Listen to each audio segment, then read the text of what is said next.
अस्सलाम वालेकुम। Welcome to my channel Urdu haunted horror podcast.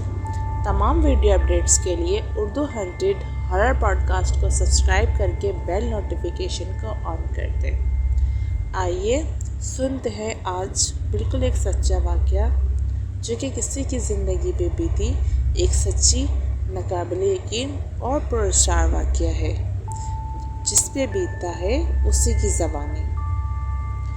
ये 2010 की बात है। हम बहन भाई अम्मी के साथ सऊदीया से कराची पढ़ने के लिए आए हुए थे। नाज़माबाद में एक न्यू बिल्डिंग में हमने अपार्टमेंट लिया था। वो न्यू बिल्डिंग थी, हर फ्लोर पर 2 अपार्टमेंट थे और 3 फ्लोर थे टोटल।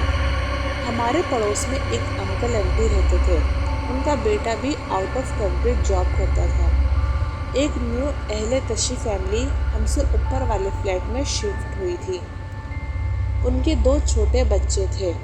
हस्बैंड और वाइफ बहुत ही डिसेंट से थे और मिलनसार। भाभी के हस्बैंड रोज़ ही उनको बाहर ले जाते थे।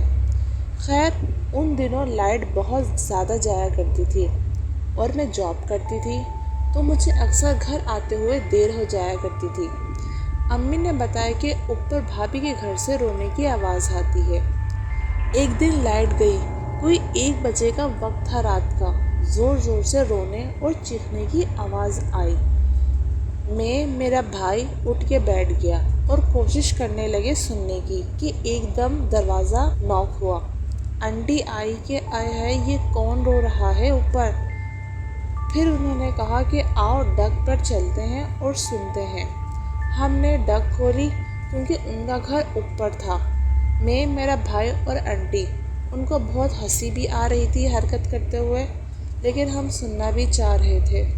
और मैं और मेरा भाई, हम छोटे थे, हमें भी हंसी आ रही थी कि हम कर क्या रहे हैं, जबकि गलत बात है किसी के घर में कान लगा के सुनना। लेकिन बहुत कान लगा के सुनने पे ऐसा लगा कि भाभी को कोई बहुत मार रहा है और वो बहुत रो रही हैं।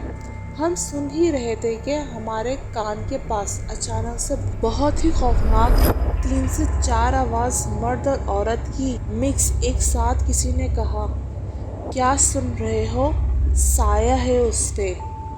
उफ, आपको बता नहीं सकते वो आवाज़। अब भी मेरे रोंगटे खड़े हो रहे हैं आपको बताते हुए। आंटी ने दिल पे हाथ रखा और वो भागी। मेरी अम्मी के बेड पर जाकर वो गिर गई। अम्मी भागते हुए आई। मैं एक कोने में बैठी हुई थी। मेरा छोटा भाई वहीं खड़ा रह गया। अम्मी ने मुझे पानी दिया, आंटी को दिया, भाई को पकड़ा। उसके बाद हम किस डर से वहाँ रहे हैं ये मैं आपको नहीं बता सकती। खैर बाद में बिल्डिंग वालों ने जब भाई से बात की तो उन्होंने कहा कि बेगम के साथ कोई इशू है, वो खुद को मारती है। लेकिन फिर बहुत बाद में पता चला कि वो साया ही था जो उनको उठा के फेंकता था। बहुत इलाज करवाया लेकिन वो आवाज़ें बंद नहीं हुई। जब तक हम अपने घर शिफ्ट नहीं हो गए रोज़ उनका चिल्लाना और तकलीफ़ भरी आवाज़ें आती थी और अक्सर ये तब होता था जब लाइट जाती थी।